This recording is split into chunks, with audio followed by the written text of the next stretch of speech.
নমস্কাৰ মই দীক্ষিত শৰ্মা আপোনালোক সকলোকে স্বাগতম জনাইছো আৰু এই মুহূৰ্তৰ এটা গুৰুত্বপূৰ্ণ বাতৰি দিব ওলাইছো আৰু সেই বাতৰিটো হৈছে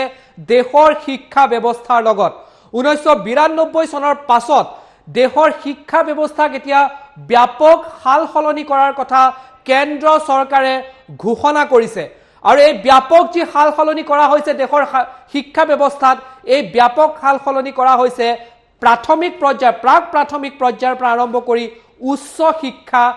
পৰ্যায়লৈকে আৰু কেইবাটাও গুৰুত্বপূৰ্ণ সংশোধন কৰা হৈছে আৰু যেটো পৰীক্ষা প্ৰণালী আছে সেই পৰীক্ষা প্ৰণালীটো জ্ঞান ভিত্তিক কৰাৰ লক্ষ্য ৰখা হৈছে তাৰ উপৰিও সম্পূৰ্ণ যি শিক্ষা ব্যৱস্থাৰ যি প্ৰণালী আছে যি ব্যৱস্থা আছে পূৰ্বৰ ব্যৱস্থাক সম্পূৰ্ণৰূপে সংশোধন কৰা হৈছে পূৰ্বতে আছিল 10+2 অৰ্থাৎ ক্লাস 10 লৈকে আৰু ক্লাস 12 লৈকে যি 10+2 শিক্ষা ব্যৱস্থা আছে তাক এবাৰ হলনি কৰি 5+3+3+4 এই ফৰ্মেটত ইয়াত সম্পূৰ্ণৰূপে হলনি কৰা হৈছে আৰু দেশৰ এই যি শিক্ষা ব্যৱস্থা আছে যি শিক্ষা প্ৰণালী আছে তাক আজি কেন্দ্ৰই অনুমোদন দিছিল আৰু তাৰ পাছতে ব্যাপক হালসলনি কৰাৰ কথা কেন্দ্ৰ চৰকাৰে আজি ৰাজহুৱা কৰিছে এই মুহূৰ্তৰে গুৰুত্বপূৰ্ণ বাতৰিটো আমি টাইম এইটৰ দৰ্শকসকলক আগবঢ়াইছো যে দেশত শিক্ষা নীতিৰ ব্যাপক হালসলনি কৰা হৈছে দেশৰ যি শিক্ষা নীতি আছিল 1992 চনৰ পিছত প্ৰথমবাৰৰ বাবে ব্যাপক হালসলনি কৰি দ্বাদশ শ্ৰেণীৰ পৰ্যন্ত শিক্ষা ব্যৱস্থা যি প্ৰণালী আছে তাক হালসলনি কৰা হৈছে পূৰ্বৰ যি ব্যৱস্থা আছিল 10+2 পদ্ধতিৰ সম্পূৰ্ণ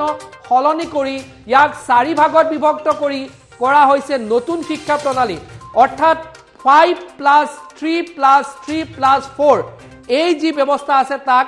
দ্বাদশ শ্ৰেণী পৰ্যন্ত শিক্ষা ব্যৱস্থাৰ যি প্ৰণালী আছিল সেই প্ৰণালী সম্পূৰ্ণৰূপে হলনি কৰা হৈছে প্ৰথম 5 বছৰত প্ৰি প্ৰাইমেৰী স্কুলৰ 3 বছৰকে ধৰি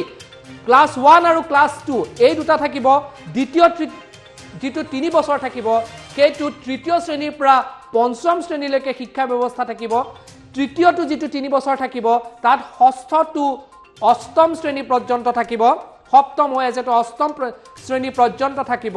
আৰু শেষৰ যি 4 বছৰ আছে নৱম দশম একাদশ আৰু দ্বাদশ এই 4টা শ্ৰেণী মিলাই চতুৰ্থটো শিক্ষা বৰ্ষ হ'ব তাৰ লগতে কলা বিজ্ঞানৰ যি পৃথকীকৰণ বৰ্তমান আছিল তাকো কিছু ক্ষেত্ৰত সৰল কৰা হৈছে অৰ্থাৎ এটা মাল্টিপল শিক্ষা ব্যৱস্থাৰ মাধ্যমেৰে যাবলৈ চেষ্টা কৰা হৈছে যে অষ্টম শ্ৰেণীৰ পাছত যিটো বিষয় ছাত্ৰ ছাত্ৰীয়ে ল'ব বিচাৰে সেইটো ক্ষেত্ৰত তেওঁলোকৰ এটা ইচ্ছা অনুসৰি বিষয় লোৱাৰ এটা তেওঁলোকৰ সুযোগ থাকাৰ কথা নতুন শিক্ষা প্ৰণালীত ব্যৱস্থাত কোৱা হৈছে তাৰ লগতে কেইবাটাও গুৰুত্বপূৰ্ণ দিশ হলনি কৰা হৈছে একেবাৰে যদি চোৱা যায় উচ্চ শিক্ষা ব্যৱস্থাটো ব্যাপক হালসলনি কৰা হৈছে যদি বিদ্যালয় বা স্কুলৰ ক্ষেত্ৰত যদি চোৱা যায় স্কুলৰ ক্ষেত্ৰত 4টা অৰ্থাৎ নৱম দশম একাদশ দ্বাদশ এই পৰ্যায়লৈ এই গোটেইকেইটা পৰ্যায়ত হলনি কৰা হৈছে আৰু বিষয়ৰ ক্ষেত্ৰত এটা ফ্লেক্সিবিলিটি থাকিব অৰ্থাৎ যিকোনো এজন ছাত্ৰয়ে নিজৰ ইচ্ছা অনুসৰি বিষয় ল'ব পাৰিব ভকেশনাল যিবোৰ সাবজেক্ট থাকে হেতু ক্লাস 6 ৰ পৰা ষষ্ঠ শ্ৰেণীৰ পৰা লোৱাৰ এক কথা নতুন শিক্ষা নীতিৰ ফালৰ পৰা কোৱা হৈছে আৰু উচ্চ শিক্ষা পৰ্যায়ত যদি থাকে চোৱা যায় তেতিয়া হলে এমফিল যেটো আছে সেই এমফিল ডিগ্ৰী বৰ্তমান উঠাই দিয়া হৈছে উচ্চ শিক্ষাত এতিয়াৰ পৰা এমফিল ডিগ্ৰী নাথাকিব স্নাতক স্নাতকোত্তৰ আৰু পিএইচডি এই তিনিটা ভাগতে বিভক্ত থাকিব উচ্চ শিক্ষা অৰ্থাৎ ইয়াৰ পূৰ্বতে আছিল স্নাতক স্নাতকোত্তৰ তাৰ পিছত এমফিল আৰু পিএইচডি গৱেষণামূলক যি শিক্ষা প্ৰণালী আছিল তাত এমফিল আৰু পিএইচডি আছিল কিন্তু এমফিলক সম্পূৰ্ণৰূপে বৰ্তমান অতৰাই দিয়া হৈছে আৰু এতিয়া কেৱল পিএইচডি থাকিব অৰ্থাৎ স্নাতক পৰ্যায়ৰ শিক্ষা স্নাতকোত্তৰ পৰ্যায়ৰ শিক্ষা আৰু গৱেষণামূলক পিএইচডি এইকিটাই তাৰ মূল বিষয় হিচাপে গণ্য কৰি লৈ আগবঢ়া হৈছে তাৰ লগতে মাতৃভাষাৰ জৰিয়তে পাঠদান দিয়াত বিশেষ গুৰুত্ব আৰোপ কৰা হৈছে অৰ্থাৎ যেটো মাতৃভাষাৰ মাধ্যমেৰে শিক্ষা ব্যৱস্থাক চলোৱাৰ ওপৰত বিশেষ গুৰুত্ব আৰোপ কৰা হৈছে মাতৃভাষাৰ মাধ্যমেৰে শিক্ষাদানৰ প্ৰক্ৰিয়াক আৰম্ভ কৰাৰ কথা কোৱা হৈছে 2 পৰা 8 বছৰৰ বয়সৰ ছাত্ৰ ছাত্ৰীৰ বাবে নতুন ভাষা শিকাৰো পোষকতা কৰা হৈছে দেশত ৰাষ্ট্ৰীয় শিক্ষা আয়োগ গঠন কৰা হ'ব প্ৰধানমন্ত্ৰীৰ অধ্যক্ষতাত গঠন কৰা হ'ব স্বতন্ত্ৰ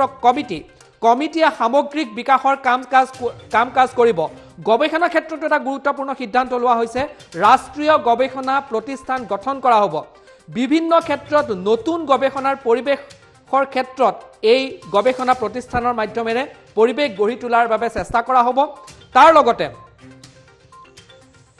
2025 ভিতৰত প্ৰাক প্ৰাথমিক পৰ্যায়ৰ শিক্ষাক সাৰ্বজনীন কৰি তোলাৰ লক্ষ্য ৰখা হৈছে 3 বছৰৰ পৰা 6 বছৰ বয়সৰ শিশুক মৌলিক শিক্ষাৰ প্ৰদানৰ ক্ষেত্ৰত 100% সাক্ষৰতাৰ লক্ষ্য ৰখা হৈছে আৰু তাৰ লগতে 2030 ভিতৰত 13 বছৰ বয়সৰ সকলো শিক্ষা বিনামূলীয়া কৰাটো বাধ্যতামূলক কৰাৰ এক সিদ্ধান্ত গ্ৰহণ কৰা হৈছে আৰু বিনামূলীয়াভাৱে ইয়াক লোৱাৰ কথা বতৰা চলি আছে আৰু 2035 ভিতৰত এই গোটেই শিক্ষা ব্যৱস্থাটোক এটা ৰূপ দিয়াৰ লগতে তাৰ বাবে যিখিনি ইনফ্ৰাষ্ট্ৰাকচাৰৰ প্ৰয়োজন আছে সেই ইনফ্ৰাষ্ট্ৰাকচাৰৰ প্ৰয়োজনীয় সাল সলনিও কৰাৰ লক্ষ্য ৰখা হৈছে 2030 ভিতৰত এই গোটেই যি নতুন ব্যৱস্থা আছে সেই ব্যৱস্থাক সম্পূৰ্ণৰূপে কাৰ্যকৰী কৰি ৰাখাৰ এক ব্যৱস্থাৰ কথা এই শিক্ষা প্ৰণালীত কোৱা হৈছে আমি যদি প্ৰাথমিক শিক্ষাৰ ক্ষেত্ৰত চাওঁ ইয়াৰ পূৰ্বতে আছিল যে মেট্ৰিকলৈকে অৰ্থাৎ ক্লাছ 10 লৈকে এটা পৰ্যায়ৰ শিক্ষা ব্যৱস্থা আছিল আৰু তাৰ পাছত সেকেন্ডাৰী লেভেলৰ যি শিক্ষা আছিল হেতু 2 বছৰীয়া আছিল অৰ্থাৎ 10+2 কিন্তু তাক এবাৰ সম্পূৰ্ণৰূপে সলনি কৰি 5 বছৰ 3 বছৰ 3 বছৰ আৰু 4 বছৰ কৰাৰ এই পৰিকল্পনা কৰা হৈছে 5 বছৰত প্ৰাথমিক প্ৰাক প্ৰাথমিক পৰ 3টা বৰ্ষ তাৰ লগতে প্ৰথম আৰু দ্বিতীয় শ্ৰেণী থাকিব তৃতীয় চতুৰ্থ আৰু পঞ্চম এইটো দ্বিতীয় পৰ্যায় অৰ্থাৎ দ্বিতীয় 3 বছৰত থাকিব তৃতীয় 3 বছৰত থাকিব ষষ্ঠ সপ্তম আৰু অষ্টম আৰু চতুৰ্থ যেটো 4 বছৰ ৰখা হৈছে তাত নৱম দশম একাদশ আৰু দ্বাদশ এইটো এটা ব্যাপক সালসলনি কৰাৰ ক্ষেত্ৰত চোৱা হৈছে আৰু যেটো পৰীক্ষাৰ প্ৰণালী আছে সেই পৰীক্ষা প্ৰণালীৰ ক্ষেত্ৰতো ব্যাপক সালসলনি কৰা হৈছে ইয়াক সম্পূৰ্ণৰূপে জ্ঞান ভিত্তিক এজন ছাত্ৰই কিমান শিকিছে সেই তাৰ পৰীক্ষা কৰাৰ লক্ষ্যৰে এই ব্যাপক সালসলনি কৰা হৈছে ইয়াৰ যেটো মাৰ্কিং সিস্টেম থাকিব তাৰ মূল্যায়নৰ যি ব্যৱস্থা আছে তাতো সম্পূৰ্ণৰূপে ব্যাপক সলনি কৰা হৈছে বিদ্যালয় পৰ্যায়ত অৰ্থাৎ ইয়াৰ পূৰ্বতে দেখা পোৱা গৈছিল যে পৰীক্ষা হয় আৰু মাৰ্কশিটখনত পৰীক্ষাৰ্থীসকলে কিমান বিষয়ত কিমান নম্বৰ লাভ কৰিলে সেইটো শিক্ষকৰ ফালৰ পৰা বিদ্যালয়ৰ ফালৰ পৰা দিয়া থাকে ইয়াৰ ব্যৱহাৰ পৰিৱৰ্তন কৰা হৈছে যে পৰীক্ষাৰ কিমান নম্বৰ লাভ কৰিলে হেতুটো তাত থাকিবই শিক্ষকসকলে থাকিবই তাৰ লগতে ছাত্ৰজনে নিজেও মূল্যাঙ্কন কৰাৰ তাত ব্যৱস্থা থাকিব আৰু সহপাঠীসকলেও সেই ছাত্ৰজনে কি ধৰণৰ ব্যৱস্থা বা কিমান শিকিলে তাৰ মূল্যাঙ্কনৰ ব্যৱস্থা থাকিব অৰ্থাৎ অন্যান্য ৰাষ্ট্ৰসমূহত বা উন্নত ৰাষ্ট্ৰসমূহত যি ধৰণৰ শিক্ষা প্ৰণালী আছে সেই গোটেই শিক্ষা প্ৰণালীৰ মাধ্যমেৰে ইয়াত চাবলৈ চেষ্টা কৰা হৈছে যে কেৱল শিক্ষকৰ মূল্যাঙ্কনৰ উপৰিও ছাত্ৰজনৰ নিজৰ মূল্যাঙ্কন আৰু সেই ছাত্ৰজনৰ প্ৰতি তেওঁৰ সহপাঠীসকলৰ কি মূল্যাঙ্কন আছে সেই গোটেইখিনি এখন মাৰ্কশিটত ৰখাৰ ব্যৱস্থা কৰা হৈছে আৰু সম্পূৰ্ণৰূপে এখন জ্ঞান ভিত্তিক এজন ছাত্ৰই কিমান কি শিকিলে তাৰ লগত এই শিক্ষা ব্যৱস্থাটো ৰখাৰ কথা এইবাৰ ভাবা হৈছে তাৰ লগতে ইয়াৰ পূৰ্বতে যেটো এটা ব্যৱস্থা আছিল যে তাৰ ব্যৱস্থা কৰা হৈছিল যে সায়েন্স আৰ্টছ আৰু কমাৰ্চ অৰ্থাৎ এজন ছাত্ৰই যদি সায়েন্স লয় তেতিয়ালে সায়েন্সৰ বিষয়সমূহ তেওঁৰ বাবে প্ৰয়োজনীয় সেইগিটাই তেওঁ ল'ব লাগিব আৰ্টছৰ যিকিটা বিষয় থাকে সেই আৰ্টছৰ বিষয়গিটাই তাত ল'ব লাগিব বা কমাৰ্চৰ যিকিটা বিষয় থাকে সেই কমাৰ্চৰ বিষয়খিনি ল'ব লাগিব তাৰ মাজত ইয়াটো এটা পৰিৱৰ্তন আনি এজন ছাত্ৰই যিসমূহ বিষয় ভাল পায় তাৰ কোনো বাধ্যবাধকতা নাৰাখি যি বিষয়সমূহ ভাল পায় সেই বিষয়সমূহ নিজে গ্ৰহণ কৰাৰ এটা ব্যৱস্থা থাকিব অৰ্থাৎ মাল্টিপল চইচৰ ব্যৱস্থা থাকিব থকাৰ কথা কোৱা হৈছে তাৰ লগতে এই নতুন শিক্ষা যি ব্যৱস্থা আছে এই নতুন শিক্ষা ব্যৱস্থাত যিসমূহ এক্সট্ৰা কাৰিকুলাৰ এক্টিভিটিজ বুলি যিসমূহ পাঠ্যক্ৰম ৰখা হৈছিল বা যিসমূহ বিষয় আছিল কি লাগিলে সংগীত হওক কি লাগিলে খেলা ধুলা হওক বা অন্যান্য বিষয়সমূহ যাক এক্সট্ৰা কাৰিকুলাৰ বুলি কোৱা হৈছিল এতিয়া এক্সট্ৰা কাৰিকুলাৰ শব্দটোৰ ঠাইত সেইখিনিও মেইন কোৰ্সৰ হিচাপতে থাকিব অৰ্থাৎ নিজৰ মেইন যেটো কাৰিকুলাম আছে সেই মেইন কাৰিকুলামৰ ভিতৰতে এই সকলোসমূহ বিষয় তাত সন্নিবিষ্ট হ'ব অৰ্থাৎ কোনো এজন ছাত্ৰই যদি সংগীতক লৈ শিক্ষা ল'ব বিচাৰে সেই সংগীতৰ শিক্ষাও তাত থাকিব কোনো এজন ছাত্ৰই যদি খেলা ধুলাক লৈ সেই নিজৰ বিষয়খিনিক লৈ আগবাঢ়িব বিচাৰে তাৰ সন্দৰ্ভতো অধ্যয়নৰ তেওঁৰ ব্যৱস্থা থাকিব কোনোৱে যদি ডিবেট কৰে তেতিয়ালে তাৰো ব্যৱস্থা থাকিব সম্পূৰ্ণৰূপে এজন ছাত্ৰ ছাত্ৰীৰ আধ্যাত্মিক মানসিক আৰু সকলো ধৰণৰ বিকাশ যাতে এজন হয় আধ্যাত্মিকভাৱে হওক মানসিকভাৱে হওক সাংস্কৃতিকভাৱে হওক সকলো বিকাশ সৰ্বাংগীন বিকাশৰ মাধ্যমেৰে যাতে এজন ছাত্ৰ আগবাঢ়িব পাৰে বা এগৰাকী ছাত্ৰী আগবাঢ়িব পাৰে এই লক্ষ্যৰে এই শিক্ষা ব্যৱস্থাৰ সম্পূৰ্ণ সলনি কৰা হৈছে মাতৃভাষাৰ ওপৰত অধিক গুৰুত্ব দিয়া হৈছে মাতৃভাষাৰ মাধ্যমেৰে যাতে শিক্ষা ব্যৱস্থা গ্ৰহণ কৰা হয় বা শিক্ষা ল'ব পৰা যায় তাৰ ওপৰত অধিক গুৰুত্ব দিয়া হৈছে এডুকেশ্যনৰ ব্যৱস্থাৰ কৰাৰ কথা ঘোষণা কৰা হৈছে তাত থাকিব আৰু এই পৰ্যায়ক্ৰমে সকলোসমূহ ব্যৱস্থা 2030ৰ ভিতৰত কাৰ্যকাৰী কৰাৰ কথা লক্ষ্য ৰখা হৈছে আমি পুনৰবাৰ মই জনাব বিচাৰিম যে 1992 চনত কিছু সংশোধন হৈছিল কিন্তু দেশৰ স্বাধীনতাৰ পাছত এনে ধৰণৰ সম্পূৰ্ণৰূপে তাৰ বেসিক ষ্ট্ৰাকচাৰৰ যি সম্পূৰ্ণ সলনি স্বাধীনতাৰ পিছত প্ৰথমবাৰৰ বাবে কৰা হৈছে য'ত ক্লাছ 10ৰ যি পৰীক্ষা আছে সেই ক্লাছ 10ৰ অৰ্থাৎ আমি যাক মেট্ৰিক পৰীক্ষা বুলি কওঁ সেই পৰীক্ষাটো এটা সাধাৰণ পৰীক্ষা হিচাপে থাকিব মেট্ৰিক বুলি বেলেগ ধৰণৰ এটা প্ৰেছাৰ তাত নাথাকে ক্লাছ 8 9 10 11 12 এই গুটেকিটা পৰীক্ষাৰ মাধ্যমেৰে মূল্যাঙ্কন কৰা হ'ব এটা ফ্লেক্সিবিলিটি থাকিব ছাত্ৰ ছাত্ৰীসকলৰ মাজত আৰু জ্ঞান বৰ্ধনৰ মাধ্যমেৰে যাতে শিক্ষা ল'ব পৰা যায় তাৰে প্ৰয়াস এই শিক্ষা ব্যৱস্থাত আছে উচ্চ শিক্ষাৰ ক্ষেত্ৰত যদি চোৱা যায় তেতিয়ালে স্নাতকোত্তৰ আৰু পিএইচডি গৱেষণামূলকৰ বাবে এমফিল সম্পূৰ্ণৰূপে